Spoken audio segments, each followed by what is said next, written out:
this video, I'm going to show you how to mix any colour you want using colour theory and just a few basic shades of acrylic paint. You've probably heard that the primary colours are red, blue and yellow, right? But what if I told you that that's not entirely true? We've all been taught that these are the primary colours, the building blocks for all other colours, that you can mix any colour you want using just these three paints. But in reality, if we use this method, we will struggle to mix certain colours like purples, pinks and greens, and end up with dull shades of paint instead. What if I told you that there's not just one set of primary colours?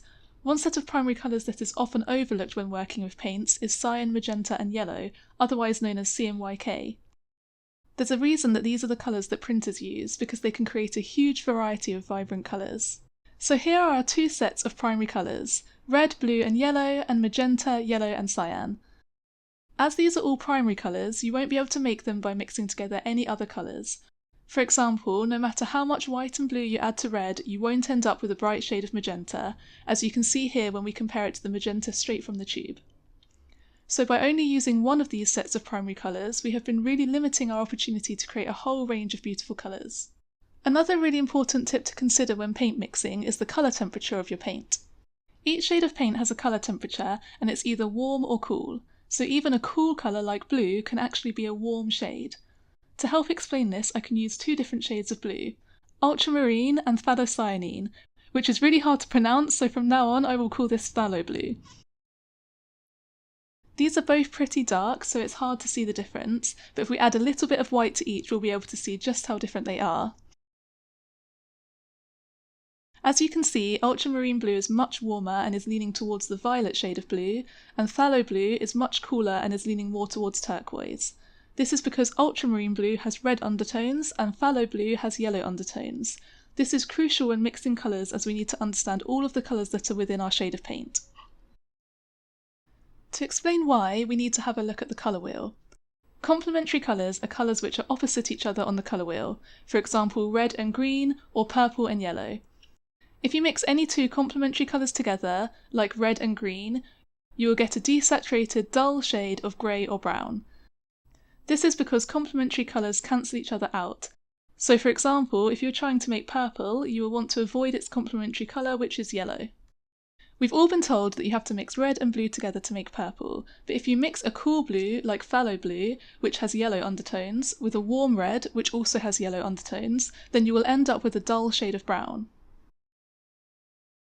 However, if you use a cool shade of red, or even a magenta, with a warm shade of blue, like ultramarine blue, you will end up with a much brighter shade of purple, as you will have avoided using the complementary colour.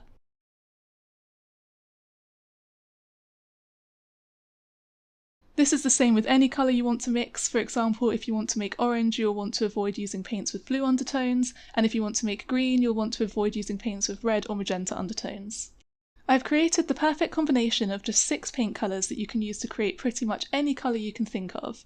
I've spent a long time testing out hundreds of different shades to come up with this combination, which allows us to create the most amount of colours with the least amount of paint. The colours are Pyrrole Red, Ultramarine Blue, Primary Yellow, Quinacridone Magenta, Phthalo Blue, and Titanium White. In this combination we have a warm and cool shade of red, a bright yellow, a warm and cool shade of blue, and a white, which we will use to create lighter shades. If you don't have these exact colours, then just make sure you have a warm and cool blue, a primary yellow, and a warm red and a magenta. We can now use these paints to make our colour wheel. We can start with our warm red, then we can mix red and yellow to make orange, then we've got yellow on its own. Mix in some cool blue to create green,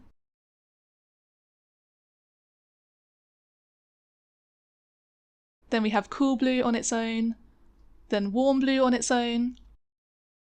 Mix in a little bit of magenta to the warm blue to create purple, and then magenta on its own, which completes the circle. If you compare this to the wheel we created using just the red, green and blue colour palette, you can see how much brighter and clearer the colours are, especially the pinks and purples. To create pastel shades of your colours, all you need to do is add some titanium white to your paint, and this will create a beautiful pastel colour palette. If you're painting skin tones or landscapes or anything natural, you might want more muted shades of paint. But don't worry, this is really easy. To desaturate any of your colours, all you need to do is add a little bit of the complementary colour. For example, if we take this bright green that we have created, it's a lovely vibrant colour, but it won't look natural enough if we're painting a landscape. All you need to do is add a tiny bit of red paint, and now you have a much more natural shade of green. To make brown, you just need to add in a bit more of the complementary colour.